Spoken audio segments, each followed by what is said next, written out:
begint meestal met kieken.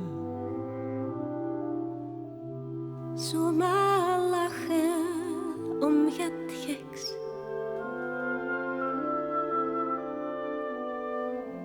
Per ongeluk dich even aanraken. Dan weer zo'n onheilig, tijdelijk spraakgebrek. Eerlijker dan dit, Christen het niet.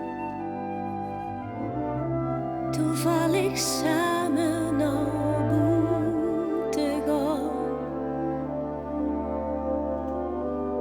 Daar durf ik niet neven dicht te gaan zitten.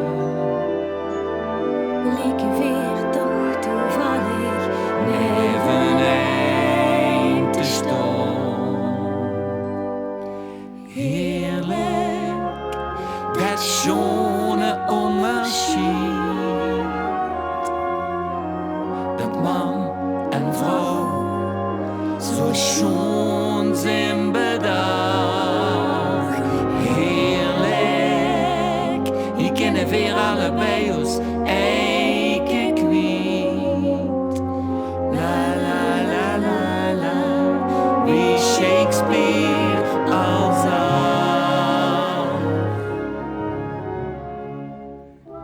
Wem zal het eerst durven vragen?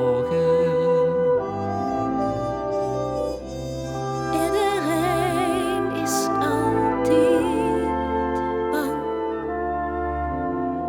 Neem eens, wilt geluk laten lopen.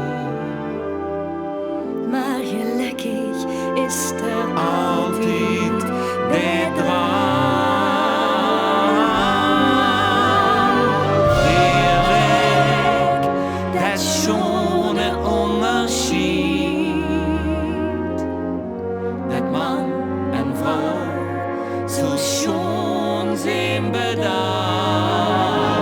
Heerlijk, die kennen veel alle twee als eigen kwijt. La la la la la, wie Shakespeare al zag. Heerlijk, wie er tussen ons zo verschilt. Dat rijdt het ganse leven om. Daarom houden we weer allebei op die troon. Want het schone verschil